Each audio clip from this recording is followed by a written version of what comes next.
Boa noite, igreja, graças e paz. Pode tomar seu assento. Abra o Santo Livro. É um livro difícil de achar, tá? Então você que não tem costume muito de ler a Bíblia, você pode pedir ajuda, tá? Livro de Gênesis, capítulo 22. Iremos ler do versículo 1 ao 14. Abrir aqui o copinho d'água, né? Que vai ter gente que vai demorar para achar.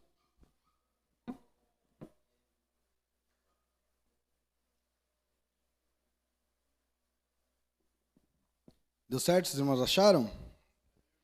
A igreja que tem escola dominical é outra coisa. Vamos lá então, vamos ler. Diz assim o texto bíblico. E aconteceu depois dessas coisas que Deus provou, em algumas traduções, testou Abraão. Ele disse, Abraão, e ele disse, eis-me aqui. E ele disse, toma agora o teu filho, teu único filho, Isaque, a quem tu amas, e vai para a terra de Moriá, e o oferece ali como oferta queimada sobre um dos montes que eu te direi. E Abraão levantou-se cedo de manhã, selou o seu jumento, e tomou consigo 2 dos seus servos, e Isaque o seu filho, e cortou a lenha para a oferta queimada, e se levantou e foi para o lugar que Deus lhe dissera. Então, no terceiro dia, Abraão levantou seus olhos e viu o lugar de longe. E Abraão disse aos seus servos, ficai aqui com o jumento. E eu e o menino vamos adiante para adorar e voltaremos a vós. E Abraão pegou a lenha da oferta queimada e o colocou sobre Isaque, seu filho. E ele tomou o fogo em sua mão e uma faca, e foram os dois juntos. E Isaque falou a Abraão, seu pai, e disse, meu pai. E ele disse, aqui estou, meu filho. E ele disse, eis o fogo e a lenha, mas aonde está o cordeiro para a oferta queimada? E Abraão disse, meu filho, Deus proverá para si um cordeiro para a oferta queimada. Então foram os dois juntos. Eles chegaram ao lugar de que Deus lhe dissera, e Abraão construiu ali um altar, e pôs em ordem a lenha, e amarrou Isaque, seu filho, e pôs no altar sobre a lenha. E Abraão estendeu a sua mão, e tomou a faca para imolar o seu filho. E o anjo do Senhor o chamou do céu e disse, Abraão, Abraão. E ele disse, aqui estou. E ele disse, não ponhas a tua mão sobre o menino, nem faças alguma coisa com ele, porque agora eu sei que temes a Deus, vendo que não negaste a mim o teu filho, teu único filho. E Abraão levantou seus olhos e olhou, e de trás dele havia um carneiro preso pelos chifres em um arbusto. E Abraão foi e tomou o carneiro, e o ofereceu como oferta queimada no lugar de seu filho. E Abraão chamou o nome daquele lugar Javé-Jiré, como se diz até este dia, no monte do Senhor ele será visto. Amém? Oremos, Senhor Deus, Senhor Pai, aqui foi lida a tua palavra, fale conosco.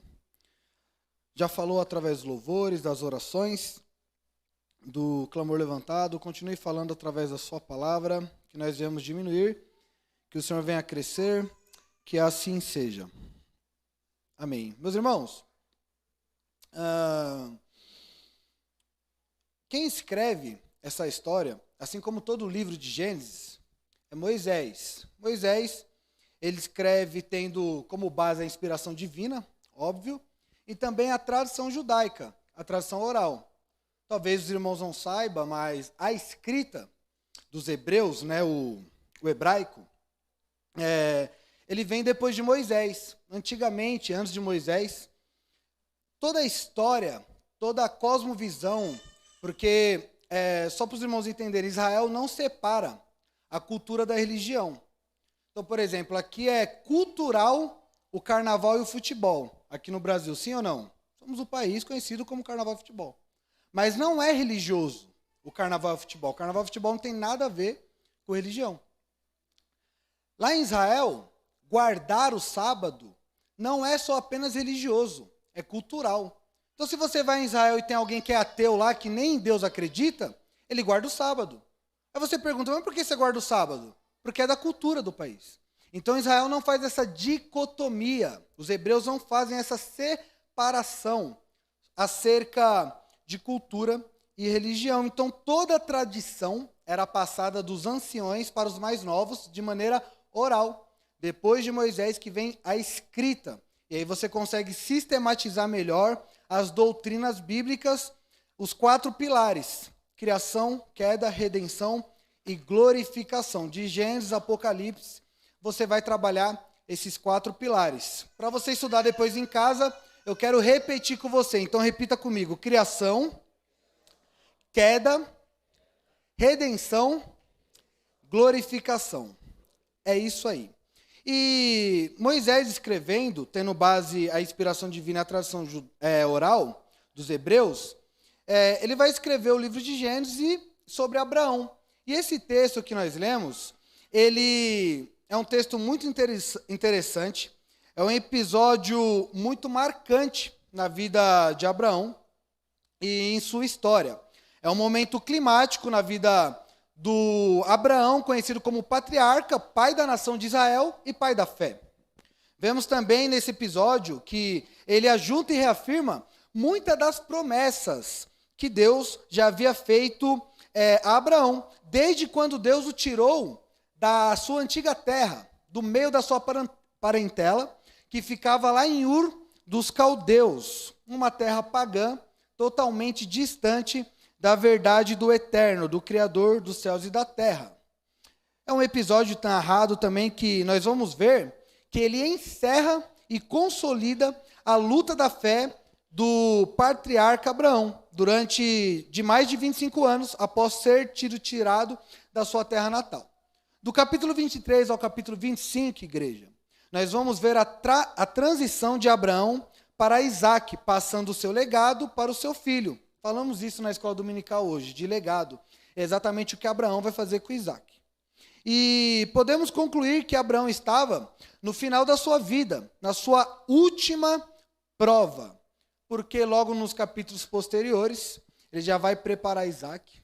Isaac vai iniciar o legado a qual o seu pai o deixou. Então podemos dizer que, independente da idade, independente das circunstâncias, nós seremos provados.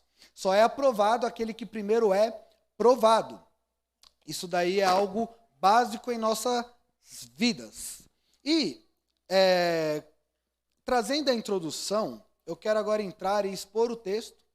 Eu quero convidar você, em alguns aspectos, deixar toda a sua bagagem, seja ela filosófica, seja ela teológica, deixar para trás e vamos expor o texto e deixar o texto falar por ele só.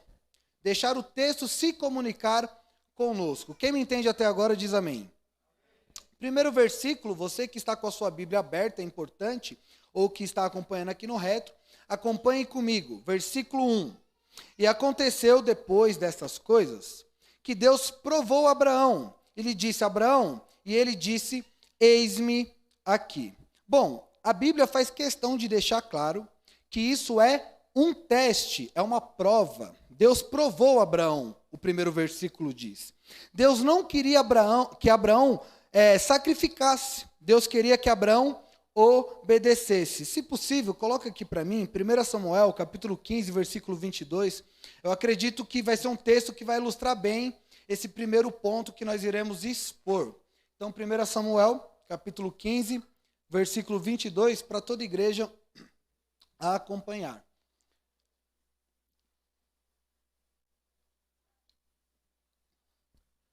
Aí, Samuel, porém, respondeu, acaso tem o Senhor tanto prazer em holocaustos e em sacrifícios?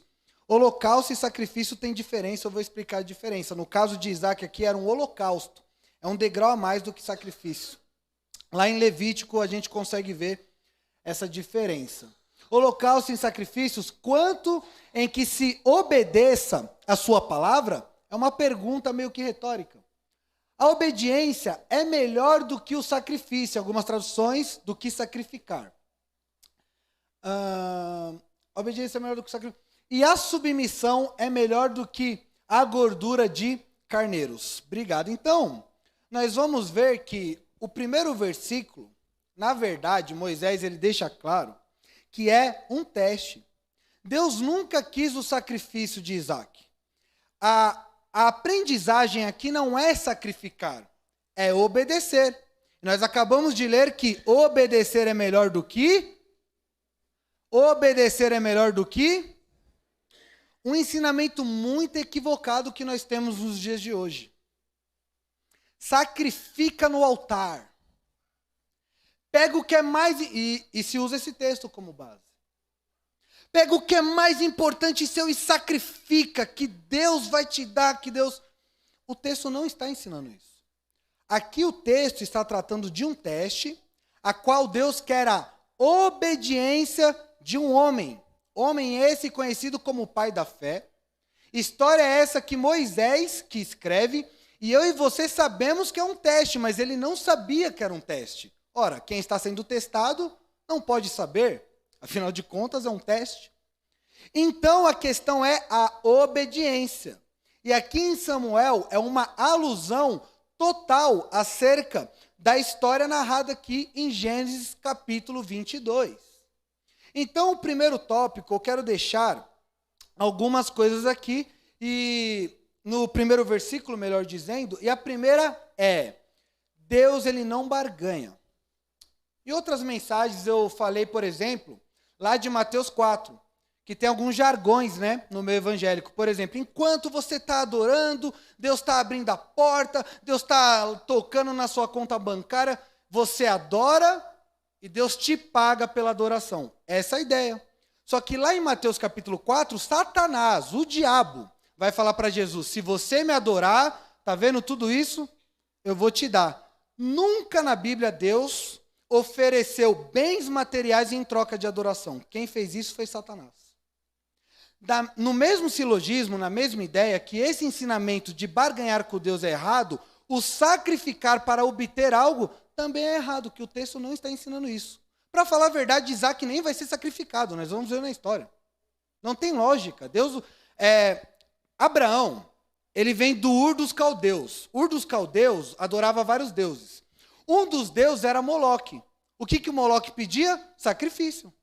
Sacrifício tanto de crianças, por exemplo, Baal só pedia sacrifício de crianças. O Moloque não. Poderia ser sacrifício de crianças, de adultos, de parentes, de escravos. Como que o Deus eterno, o Deus da Bíblia, vai copiar uma prática de um Deus pagão?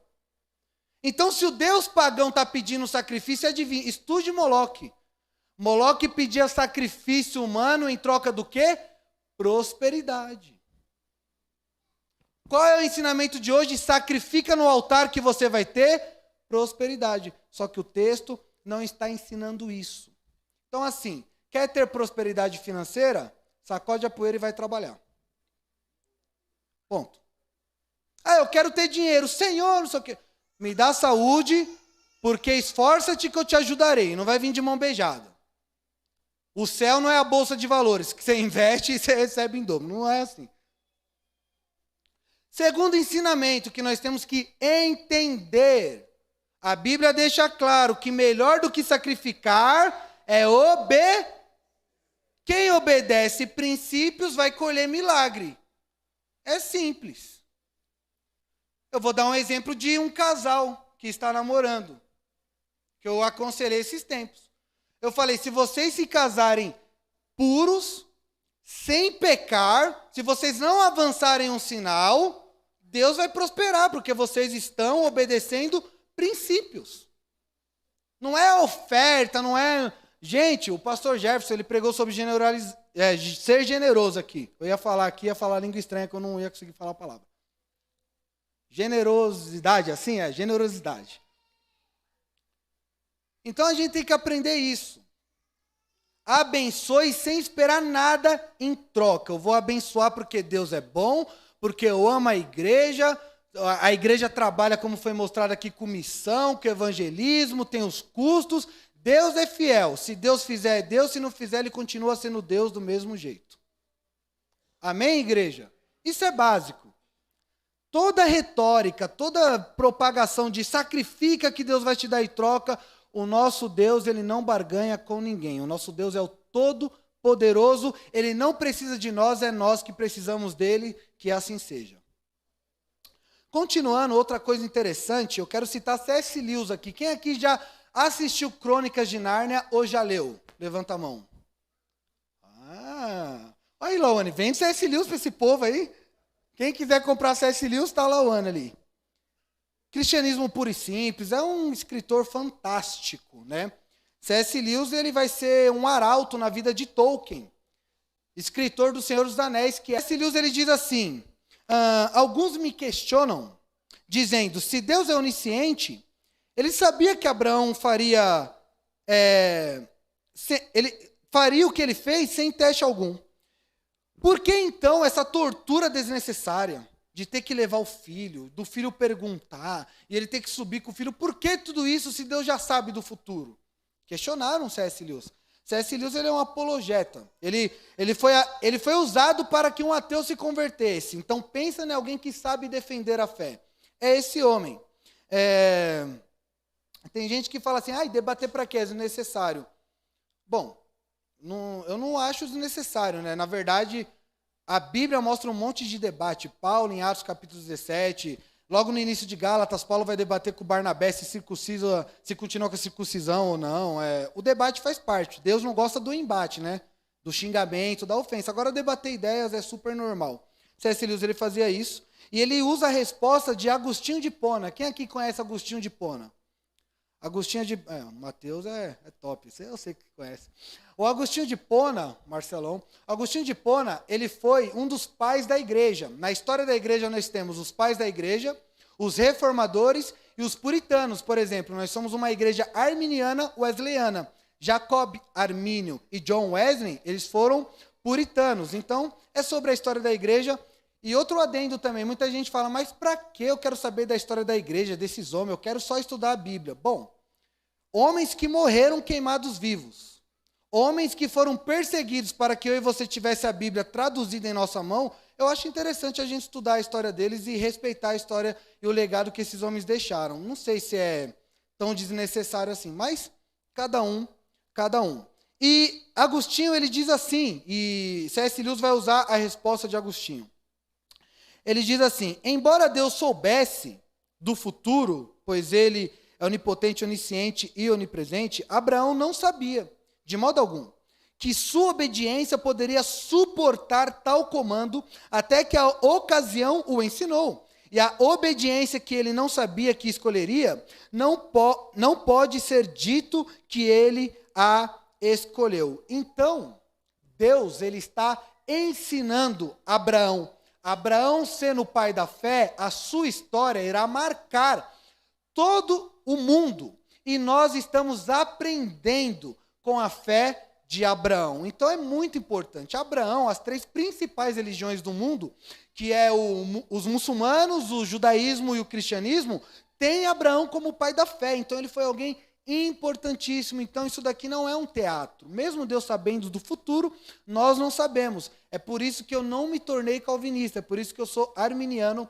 Eu acredito no livre-arbítrio. Deus, ele sabe, porém ele permite que o curso da história seja desenrolado, porque eu e você não sabemos do futuro, e Deus não quer ninguém adorando de maneira obrigatória. Ele é tão soberano, ele é tão fantástico, que ele quer que as pessoas o adorem por livre e espontânea vontade, e eu e você fizemos essa escolha, glórias a Deus por isso. Dando continuidade, eu quero aqui trabalhar também um terceiro tópico no versículo 1. Mesmo sem saber o que seria pedido, Abraão diz, eis-me aqui. Assim como Ananias, em Atos 9, versículo 10, por favor, se puder colocar aqui, Atos 9, versículo 10. E assim como Moisés, no Êxodo 3, versículo 4. Note nessa palavra, eis-me aqui. Quem aqui já falou eis-me aqui? Levanta a mão. Então, agora você vai pensar 2 vezes antes de falar essa palavra, que tem um peso, viu? Tem gente que acha que o eis-me aqui pode falar, estou ouvindo. Não é só isso. Vamos lá, E havia em Damasco um certo discípulo chamado Ananias. e disse-lhe o Senhor em uma visão: Ananias, e ele respondeu: eis-me aqui, Senhor. Rapidamente agora também, coloque para nós, por favor, Êxodo capítulo 3, versículo 4. Esse casal bonito, aí vocês são top, viu, mano? Eu, Lawane, nossa, paga um pau pra vocês. Vamos lá. E vendo o Senhor que se virava para ver, bradou Deus a ele do meio da sarça e disse: Moisés, Moisés. Note que duas vezes, igual ele falou para Abraão, Abraão. Nós não temos tempo aqui, mas sempre que se chama alguém duas vezes seguida, é porque é uma cristofania, simbolizando a segunda pessoa da Trindade, que é Jesus. O anjo que aparece aqui na história de Abraão é Jesus, tá? Não é um anjo mesmo. Sempre que você vê na Bíblia anjo do Senhor, é Jesus, é uma aparição de Jesus no Velho Testamento apenas como título de conhecimento. E ele respondeu: eis-me aqui. Nós vemos aqui um eis-me aqui no Novo e no Velho Testamento. O que significa a palavra eis-me aqui? Nós vamos ver também com vários homens, com Isaías vai falar eis-me aqui. Na Bíblia a gente vai ver vários eis-me aqui. A palavra eis-me aqui no hebraico se pronuncia inene, que significa estou disponível. A palavra inene é usada até hoje pelo exército de Israel. Então é mais ou menos assim, o general fala: vai ter uma batalha agora. Aí eles: eis-me aqui, estou pronto, conte comigo. Essa é a ideia do eis-me aqui. Então eis-me aqui não é assim, é pastor Paulo, é o pastor Paulo: oi, pode falar. Não é isso, eis-me aqui. Não é Deus chamando e você: oi, o que você quer, Deus? Pode falar, estou te ouvindo. Aleluia. Não é isso. Eu acho que ela me ouve falar o dia todo e ela cansa quando eu falo.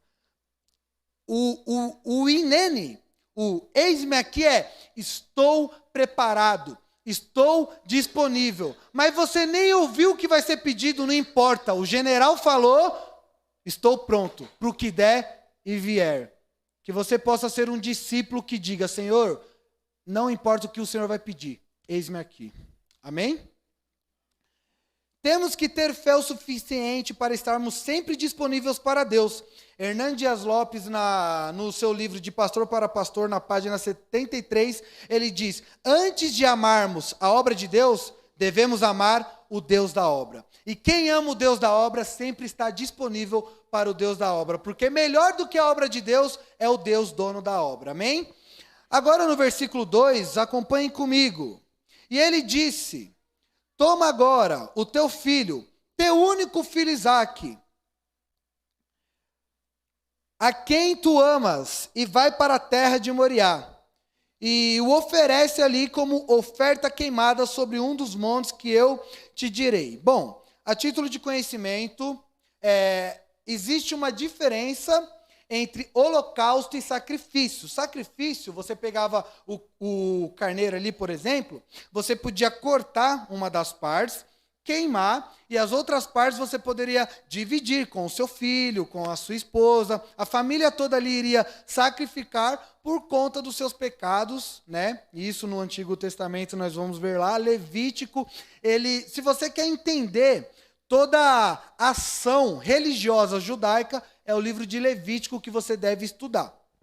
Agora, já o holocausto, você tinha que pegar o animal por inteiro, você tinha que sangrar, esperar todo o sangue sair, colocar ele em cima do altar, né?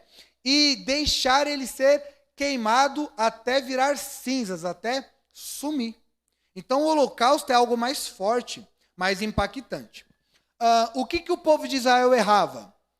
A didática do sacrifício ou do holocausto era: esse carneiro ele não fez nada. E ele sem relutar, ele está sendo morto. Eu deveria estar no lugar dele, porque eu pequei. Isso parte o meu coração. Eu não irei pecar mais. Essa era a didática. Mas o que o povo fazia? Cartão de crédito. Permissão para pecar. Você pecou? De boa. Eu tenho 10 carneiros lá, eu posso pecar 10 vezes, que é só matar os 10 carneiros. Entendeu como o povo fazia?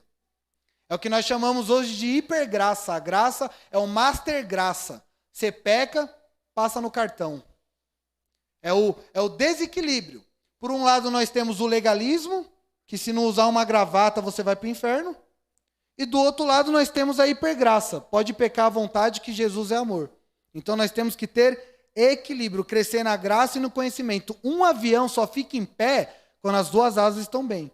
Tirou uma asa, entortou. Estão entendendo, igreja? Tá muito chata a pregação? É isso aí, ó. Nisso vocês podem mentir. Tá chata, mas vocês falam que não. É isso aí. Muito bom. Bom, no versículo 2 nós vemos que Deus ele pede algo inusitado para Abraão, né? Jamais Abraão imaginaria isso, porque Deus está pedindo algo oriundo do passado de Abraão, quando ele era lá do Ur dos Caldeus, com outra cosmovisão, com outra cultura, com outra tendência religiosa, onde era costume sacrificar seus filhos, como eu expliquei aqui para Moloque, não só os filhos, mas qualquer ser humano, em troca de prosperidade em suas colheitas. Como Deus, o Criador dos céus e da terra, vai pedir algo que os falsos deuses pediam. É o que nós falamos aqui, que não tem condição de Deus pedir sacrifício. Então eu quero enfatizar isso mais uma vez. Obedecer é melhor que sacrificar. Então quando alguém falar assim para você, ó, sua vida está desse jeito porque está faltando você sacrificar, você fala assim, não, minha vida está desse jeito porque está faltando eu tomar vergonha na minha cara e obedecer, porque obedecer é melhor que sacrificar. Amém? Amém? Então, quando você ligar a TV, o camarada da TV, ela tá, sacrifica, você fala, aqui não, eu cresci na graça e no conhecimento, eu não caio mais nisso. Amém? Do versículo 3 ao 5, vamos acompanhar a leitura. E Abraão levantou-se cedo, de manhã, e selou o seu jumento. E tomou consigo 2 dos seus servos, e Isaque seu filho. O cortou a lenha para oferta queimada, que é o holocausto. E se levantou e foi para o lugar que Deus lhe dissera. Então, no terceiro dia, Abraão levantou seus olhos e viu o lugar de longe. E Abraão disse aos seus servos, ficai aqui com o jumento. E eu e o menino vamos adiante para adorar e voltaremos a vós. Essa parte aqui, como diz os meus amigos pentecostais, é forte. Olha aqui, ó. Abraão, depois de 3 dias, ele avista o lugar e diz para os seus 2 servos, ficai aqui, esperai, pois iremos ao monte adorar e voltaremos. Como nós iremos voltar, plural, ele está falando que Isaque vai voltar com ele se ele está indo matar Isaque. Não é paradoxal isso? Vocês vão entender que forte isso daqui. Abraão confiava que algo aconteceria e que as promessas sobre Isaque iriam se realizar. Ele não iria morrer. Apesar do cenário ser improvável, devemos confiar que Deus está no controle. Aleluia! Essa parte aqui eu tenho que me empolgar. Cara, preste atenção. Abraão, ele está indo matar o seu filho. E Abraão chegou lá em 3 dias. Pensa a mentalidade, a mente de Abraão nesses 3 dias. Andando com seu filho, o filho da promessa. Eu tenho uma filha. No dia que ela bateu a cabeça, ela foi levar ponto lá na PUC, eu entrei no banheiro, que eu não vou chorar na frente da Lawane, que eu sou muito macho, e eu chorei igual criança. Eu estou imaginando Deus falando assim, leva sua filha para sacrificar. Meu Deus do céu. Cara, só quem é pai, quem é mãe sabe. E quem tem um desejo de ter filho, que não tem ainda, já sabe também. Eu fico imaginando 3 dias você andando com o menino. Nós está indo fazer o sacrifício, né, pai? E Abraão, você já pensou Abraão falando, né, Isaque, você que vai ser o sacrifício, um adolescente. Porque o texto vai falar que ele levou, né, a madeira sobre os ombros. Uma criança não consegue levar. Então, Isaque, de 15 a 17 anos, os teólogos vão dizer, era um adolescente. Isaque ia sair correndo, pelo menos eu correria. Eu ia lá passar, mãe, o pai ficou maluco. Então Abraão não podia falar para Isaque. O texto fala que Abraão também não falou para os seus servos. Então foi 3 dias que Abraão ficou pensando sozinho, lutando sozinho. Tem luta que você não vai poder falar para ninguém.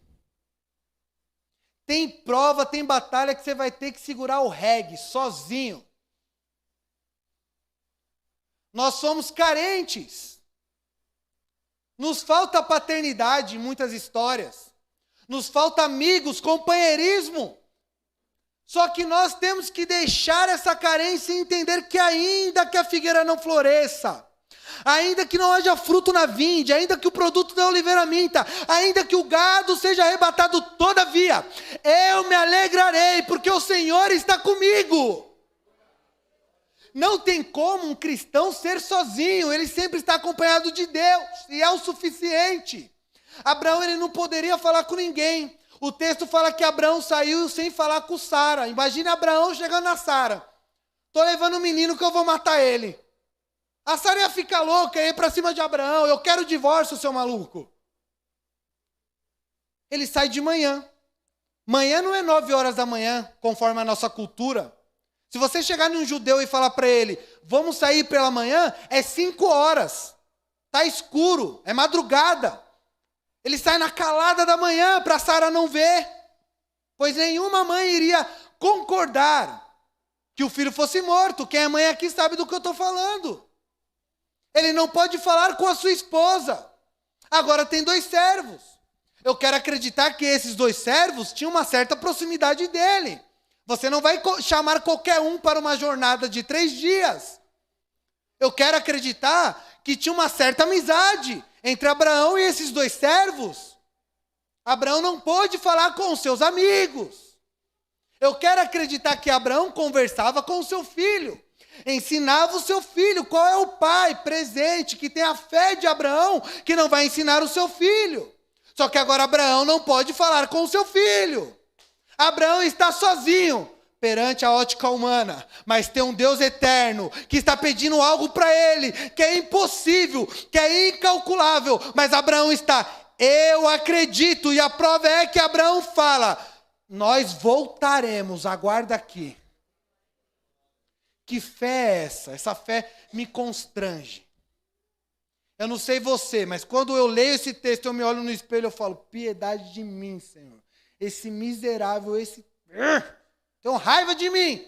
Essa fé nos constrange, mas também nos ensina a confiar a Deus, em Deus, independente das circunstâncias, Ele está contigo. Se você é um soldado e você falou, eis-me aqui, o general está contigo em qualquer batalha, em qualquer guerra, e esse general não perde. Aleluias. Falei para minha esposa, eu vou pregar igual Hernando Dias Lopes, mas não consigo. Um dia a Assembleia de Deus sai de mim ainda, vocês vão ver. Vamos lá. Vamos ler do versículo 6 a 8. E Abraão pegou a lenha da oferta queimada e a colocou sobre Isaque, seu filho. Ele tomou fogo em sua mão e uma faca e foram os 2 juntos. E Isaque falou a Abraão, seu pai, e disse, meu pai. Ele disse, aqui estou, fala, filho. Ele disse, eis o fogo, eis a lenha, mas onde está o cordeiro para a oferta queimada? Isaque sabe como fazer uma oferta, um sacrifício, um holocausto. Ele está perguntando, já tem a lenha, já tem o fogo, mas está faltando o cordeiro aqui. Abraão ensina Isaque. Abraão é um bom pai, discipula Isaque. Só que agora Abraão não pode ser sincero. Abraão tem que saber lidar com as palavras. Senão esse menino vai cair, vai correr.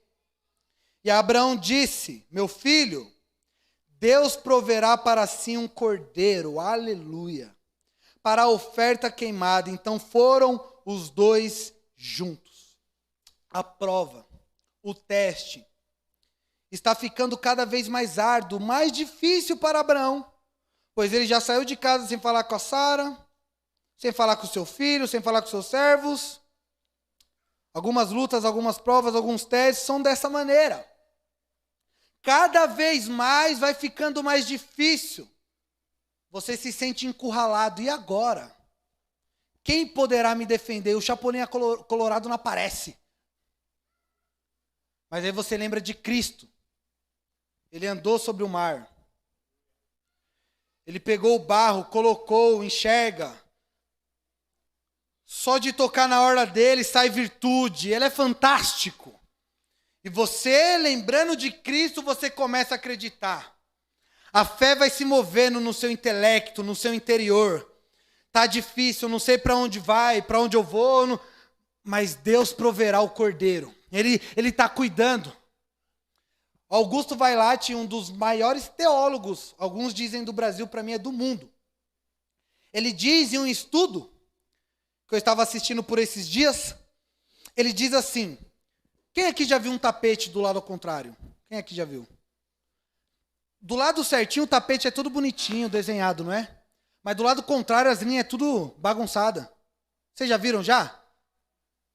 Do lado certo, assim, você fala, nossa, que bonitinho, é o triângulo, é o círculo, tudo desenhadinho. Aí do outro lado, a linha vermelha junta com a azul e fica aquele negócio todo estranho.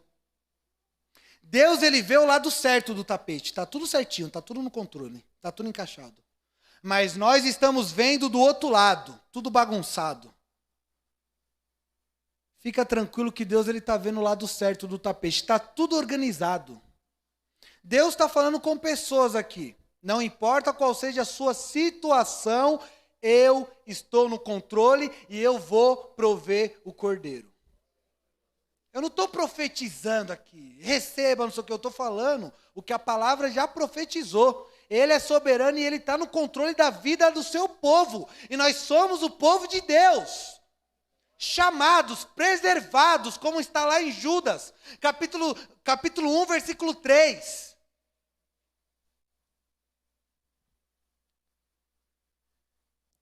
A luta vai ficando difícil, vai ficando caótica. Dando continuidade, o versículo 9 e o 10. Assim, cara, no começo da luta eu já reclamo pra caramba. Eu já penso em desistir. Ele está caminhando com o filho dele para entregar o filho como holocausto. E ele está falando, Deus vai prover o cordeiro. Que fé é essa? Ajuda nós, Senhor.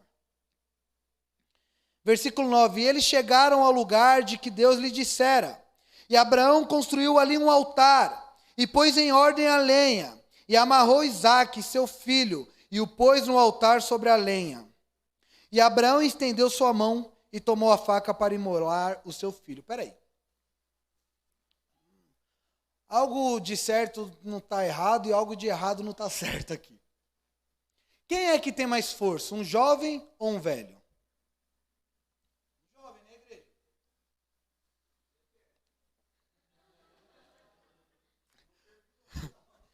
Pastor Paulo, você não é velho. Você não está entendendo. Você só é carequinha, mas não significa que você é velho. Você está novão, pô. Abraão aqui, ele já estava com 100 e poucos anos. Estou falando velho mesmo. Ninguém é velho aqui igual Abraão. Tá todo mundo aqui, ó, cheio de vida e saúde. Amém? Sou professor de educação física, para mais detalhes, brincadeira.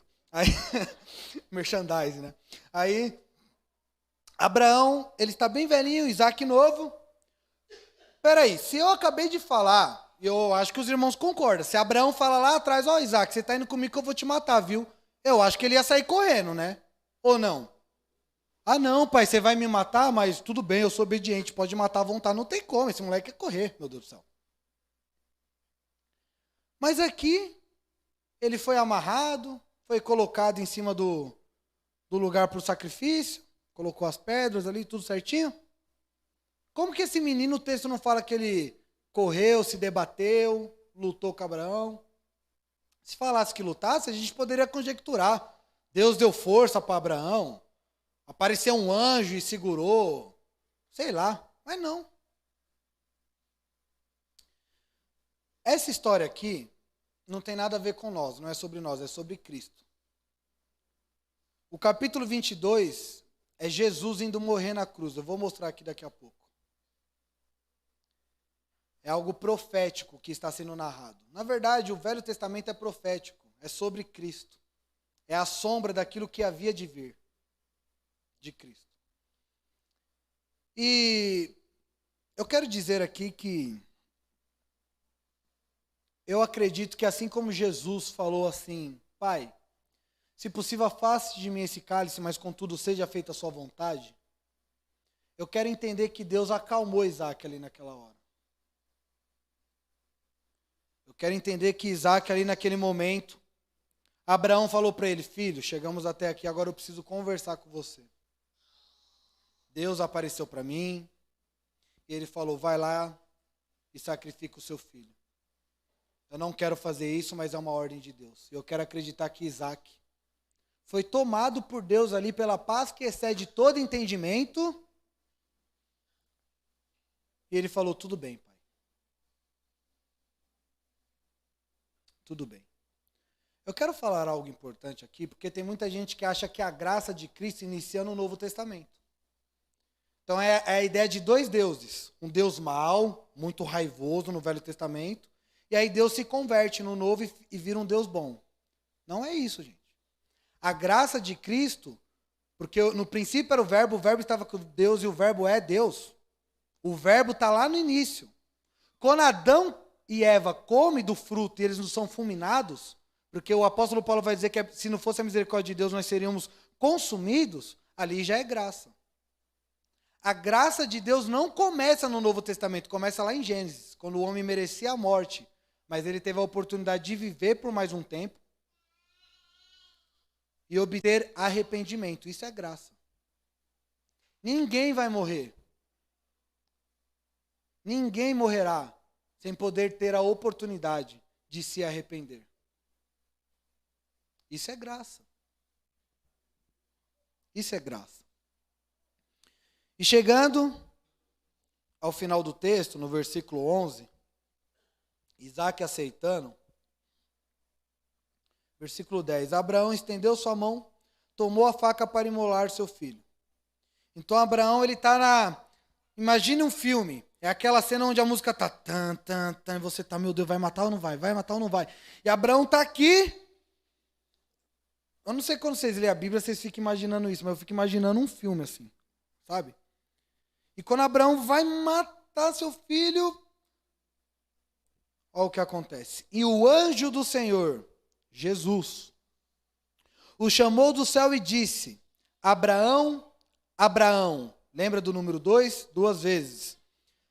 Escatologicamente também terá 2 testemunhas, tem tudo a ver com sempre é 2 testemunhando algo.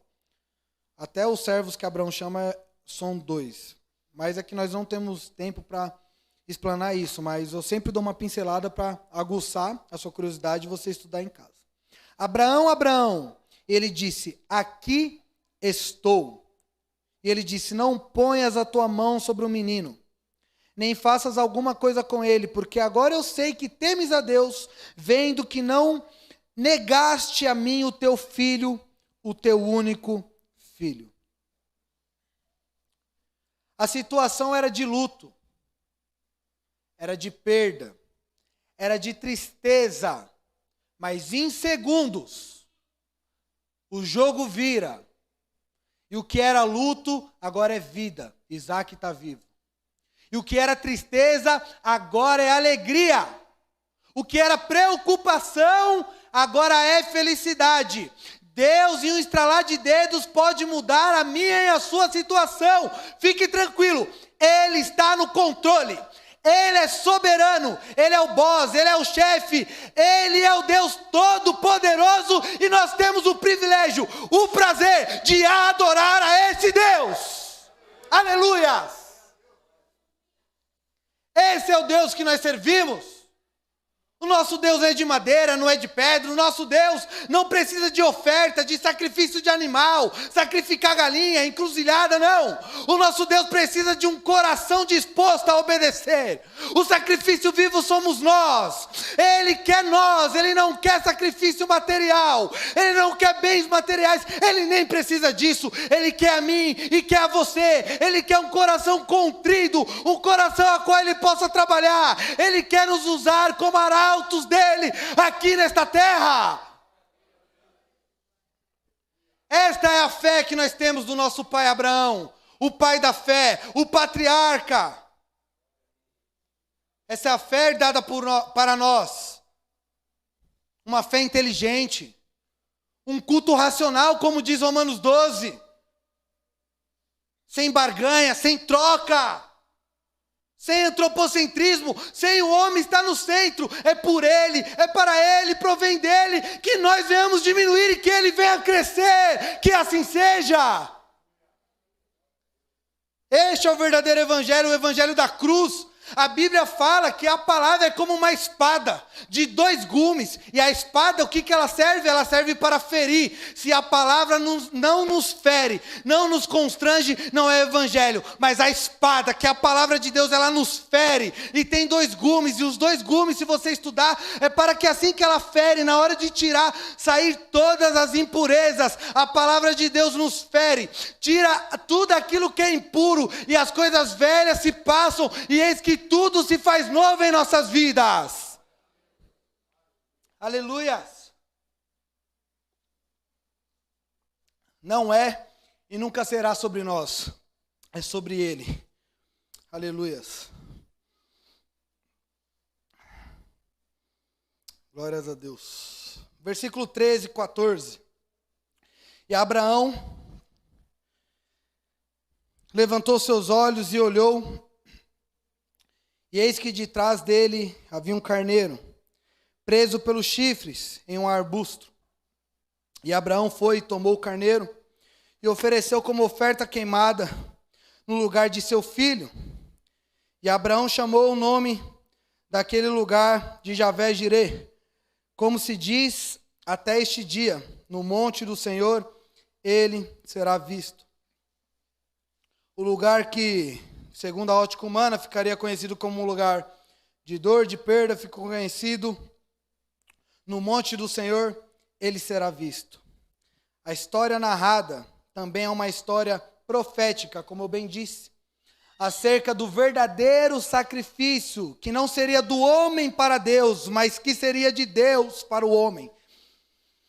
O nome disso é graça. Nada que você sacrifique vai adiantar. Deus está ensinando para Abraão, o Ur dos caldeus sacrifica para os deuses dele. Não adianta nada você sacrificar, porque não vai adiantar. O pecado vai continuar no mundo. Não é de vocês para mim, é de mim para vocês, porque vocês são pecadores. Quem tem que entrar no plano, o plano é perfeito, é eu. É por isso que é por ele, é para ele, provém dele. Não existe sacrifício. É por isso que é melhor obedecer. É por isso que não é por mérito. Se eu sacrifico para obter algo, é mérito meu. Meu Deus, é lógico, é uma lógica isso. Se eu vou sacrificar no altar, ou aonde quer que seja, para obter algo, foi mérito de Deus? O mérito é meu, eu que sacrifiquei. É por isso que não existe isso. Agora, se eu obedecer, quem é que convence? Do pecado, da justiça e do juízo. É o Espírito Santo. Eu obedeço porque eu tenho o Espírito Santo. De quem é o mérito? Do Espírito Santo. É por isso que é dele, é por ele, é para ele. E isso é fantástico. É libertador. A escama cai do olho e você entende que o evangelho é sobre ele. Você fica pequeno, não tem como. Eu quero encerrar essa mensagem trazendo 5 tipologias da história a qual nós lemos para Cristo. Olha como é sobre Cristo. Não tem como ser coincidência, é Cristo. Primeiro, Abraão não abriu mão do seu filho amado. Deus Pai não abriu mão do seu filho amado Jesus. Você pode dar um glória a Deus por isso? Abraão, ele não abre mão do seu filho. E Deus Pai também não abriu mão do seu único filho. Seu filho amado, como está testificado em Mateus capítulo 3. Após o batismo de Jesus, uma voz do céu: este é o meu filho amado, a quem eu me comprazo.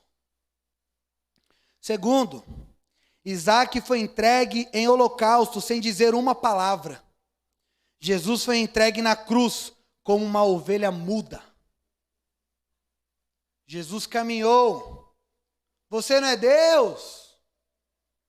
Cadê o Filho do Homem? Sofrendo. O caminho mais doloroso que existiu. E ele foi calado até aquele madeiro. É por isso que a Bíblia diz que ele nos amou primeiro. Se você diz eu amo Jesus, é porque ele te amou primeiro. Terceiro, Isaac foi fruto de um milagre, pois Sara era estéril. E uma mulher estéril não pode gerar filho. Para uma estéril gerar filho, tem que acontecer um milagre. Jesus também é fruto de algo milagroso, de um milagre, porque Maria era virgem.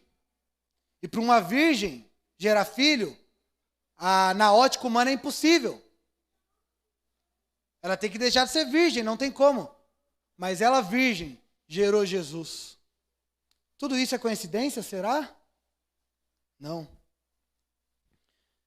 É Deus apontando para Cristo, para si próprio. Quarto, Isaac teve o sacrifício preparado pelo pai. O seu pai prepara o holocausto.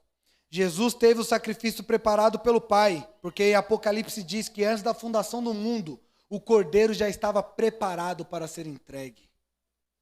Tem gente que acha que Adão comeu, né, do fruto, mas Eva, aí Deus, Jesus, vem cá. O que foi, pai? Você não sabe o que Adão fez. Comeu do fruto, e agora, o que a gente vai fazer? Aí Jesus, nossa, vamos bolar um plano. O que você acha de eu descer lá e Deus? Boa ideia, você tem coragem? E aí, Espírito Santo, o que você acha? O Espírito Santo, se ele tá a fim de ir, eu vou lá depois também. Lá em Atos 2 eu desço lá. Tem gente que Deus foi pego de surpresa. Vocês dão risada, mas o que eu mais converso é com gente que está 10 anos na igreja e acha isso. Nossa, Adão comeu do fruto. Não, Deus já sabia de tudo.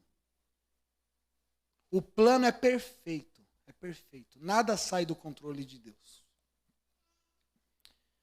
E por último, o quinto tópico aqui dessas tipologias, Isaac foi carregando a lenha até o lugar de sacrifício.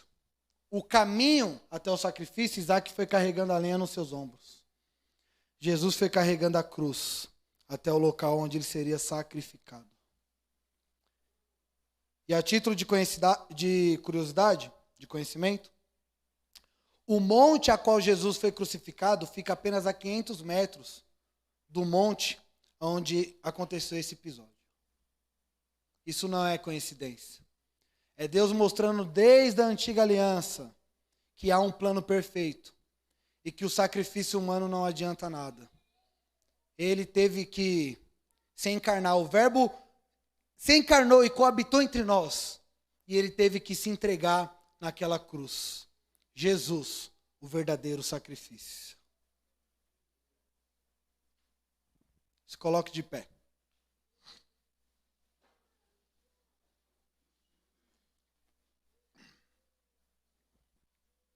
O louvor pode se preparar aqui.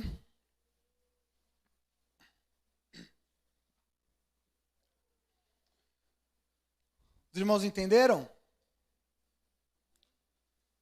Quem é o verdadeiro sacrifício?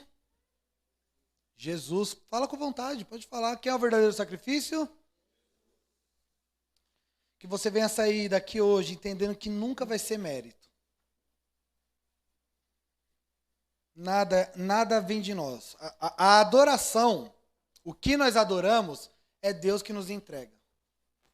A iniciativa é sempre de Deus. Na nossa fraqueza, o poder de Deus ele se aperfeiçoa. Porque se qualquer um falar, eu sou forte, já entrou o ego, já entrou a soberba. Agora, quando nós reconhecemos a nossa fraqueza, o porquê nós somos fortes? Porque o apóstolo Paulo ensina isso? Porque o Espírito Santo age em nós. E aí nós nos tornamos fortes não por nós mesmos, mas através do Espírito Santo. Não é pelo mover. Lá em Atos 2 diz que estavam todos assentados. Não tinha ninguém pulando, dando um mortal carpado lá. Estava todo mundo sentadinho. Qual que é o segredo? O movimento? Não. É a união, porque o texto diz que estavam todos reunidos em um só propósito. Se você está no propósito da cruz, de engrandecer a Cristo, você vai ser revestido de poder do alto.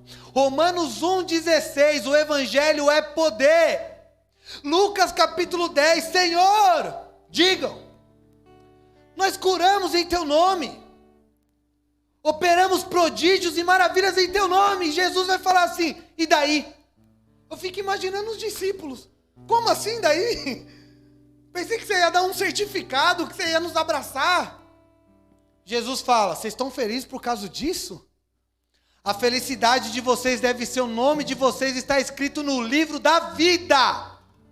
A nossa felicidade não é bens materiais, não é o que é passageiro, não é o que é finito. A nossa felicidade é o céu que é eterno, a nossa felicidade é Cristo.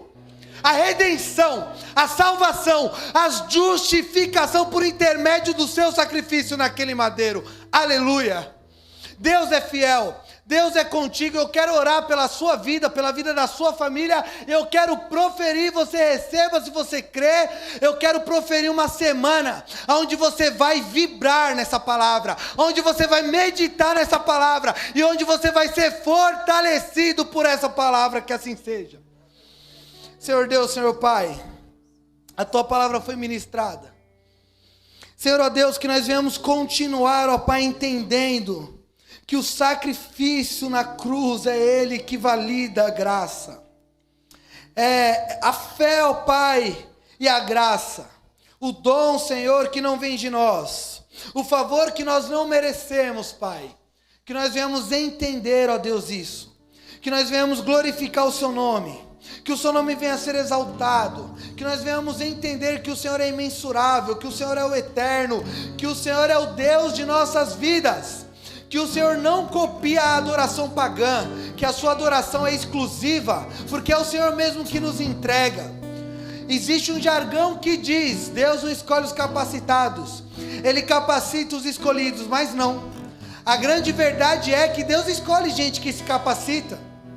Mas na verdade quem Deus gosta de escolher é os disponíveis. É quem diz, eis-me aqui. Seja você capacitado, seja você não capacitado. Se você falar, eis-me aqui. Se nós falarmos, ó Deus, eis-me aqui, nós seremos escolhidos. Paulo aprendeu aos pés de Gamaliel. Era capacitado, foi escolhido. Pedro era pescador, analfabeto, mas foi escolhido, independente do nosso grau de escolaridade. Se nós levantarmos a nossa mão e falar, Senhor, me usa, eis-me aqui, o Senhor irá nos escolher e nós seremos usados aqui nessa terra. Usa o teu povo, Pai, usa a tua eclésia, usa a tua igreja, que assim seja, amém.